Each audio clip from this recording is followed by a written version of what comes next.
Power-up icons have gone under a little bit of a change here in NHL 25. So in today's video, I'm going to go through everything we need to know about power-up icons here in Hockey Ultimate Team. Now, if you guys happen to be new to the channel, don't forget to subscribe because over the next few days, I'm going to have a ton of NHL 25 content. EA hooked me up with an early copy of NHL 25 so I can start making videos, and I have a bunch already prepped and ready to go. Now, for the past however many years, power-up icons have all funneled you towards Wayne Gretzky, Mario Lemieux, and Gordie Howe. And I can happily say this year, things have changed a little bit. On the main screen of Hockey Ultimate Team right now, you can see modern holograms and vintage holograms. In the modern holograms, we got Scott Niedermayer, Matt Sundin, Roberto Luongo, Nick Lidstrom, Danny Alfredson, and Jerome McGinley.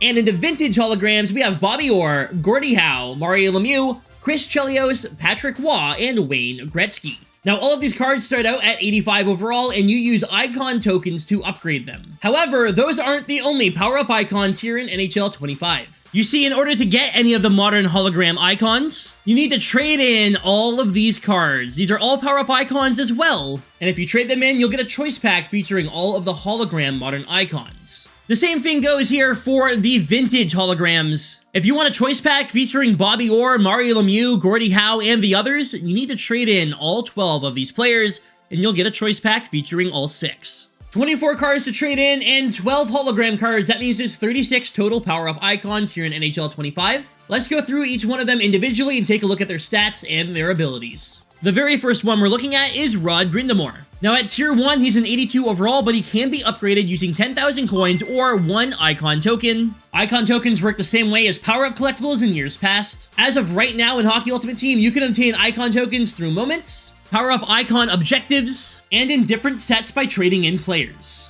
So here's Brind'Amour at an 82, but I'm going to go ahead and upgrade him using one of my icon tokens, so there we go.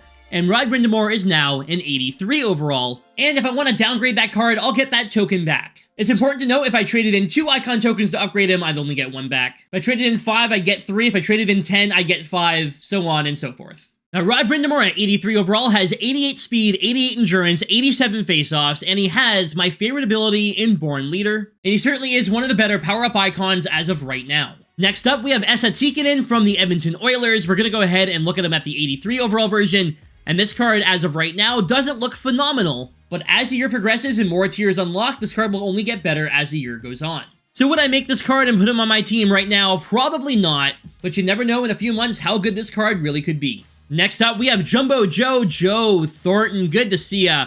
93 durability. His faceoffs are not nearly as high as they should be. And another one of those cards where right now I'm not going to put him on the team, but in the future, I'm sure he's going to get a lot of unlocks and he's going to be a great card. Next one up is Marty St. Louis. Great skater, decent shot, good hands. This will be a fun card to use, especially because he has silver elite edges. After St. Louis is Maurice the Rocket Richard. Silver wheels on him, 89 speed and acceleration, and 91 endurance. This is going to be a fun card. Next up is Mark Recchi. He has 88 speed on him. He's a 5'10 forward. This card definitely looks usable as of right now. Next up is Michael Pekka. And again, you would think his face-offs would be a little bit better. He does have the quick draw ability, 86 speed, 85 acceleration, great body checking, defensive categories, not bad either. Next up is Owen Nolan. We'll take a look at him here.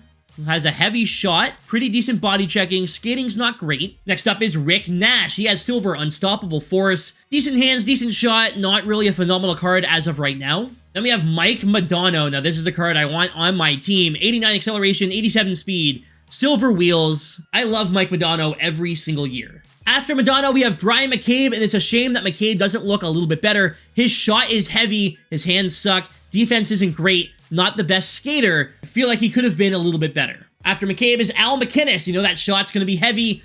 He has terrible hands, terrible checking, terrible defense. Meh. Next up, we have Trevor Linden. Great endurance on the card, but he's not super quick.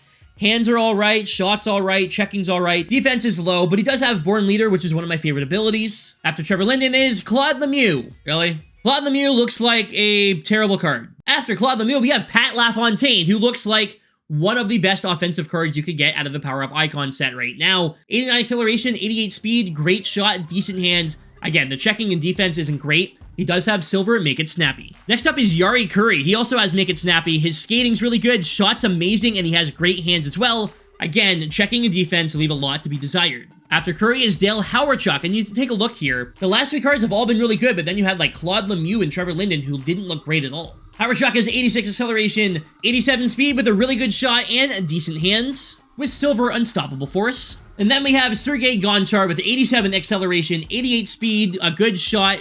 Hands are okay, checking and defense are scary, but he is an offensive defenseman with Heat Seeker. Then we have Scott Gomez, 84 speed and acceleration, shots not great, hands aren't great. So this is what I mean. Why would I want to make Scott Gomez when I can make like Mike Madonna or Pat LaFontaine instead and have amazing stats versus not great stats? Don't get me wrong, Gomez has amazing passing, his agility's alright, but overall this is not a card that I'm interested in. Next one up is Mike Fisher. He has Born Leader as well. Decent face-offs on him, and he's not the worst skater out there. Ooh, we got Chris Draper now. Let's go. 88 speed, 85 acceleration. He has silver quick draw.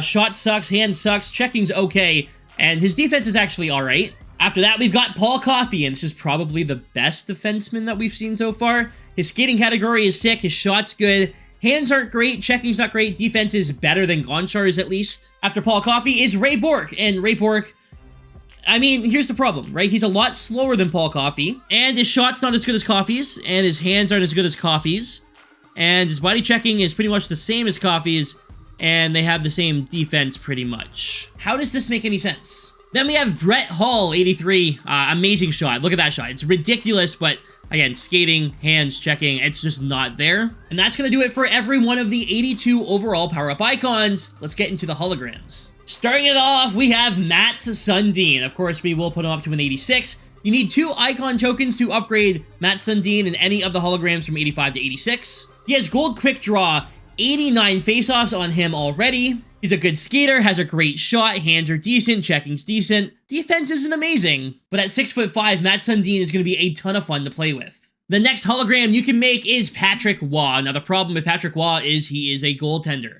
If you're a Patrick Waugh fan, you're a Habs fan, you're an Avs fan, go ahead, make him. You'll probably enjoy him. But at the end of the day, I just don't know how much goalies actually matter. After Patrick Waugh, we have Bobby Orr. 91 speed and acceleration.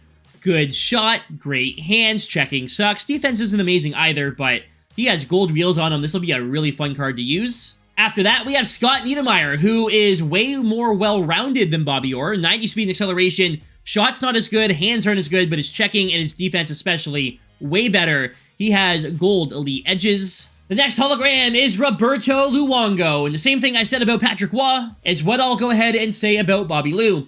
If you're a Florida Panthers fan, if you're a Bobby Lou fan, if you're a Vancouver Canucks fan, you'll probably like the card, but he just might not matter as much as other cards. After Luongo, we've got Nick Lidstrom, one of my favorite players of all time, and of course, somebody who I'm going to want on the team. 87 acceleration, 89 speed, Nick Lidstrom, one of my favorite cards every single year in-game. His stats don't look great now, but after a few upgrades, he will be one of the best defensemen in the game. After Lidstrom, we've got Mario Lemieux. 88 acceleration, 87 speed. That shot is awesome. Hands are incredible.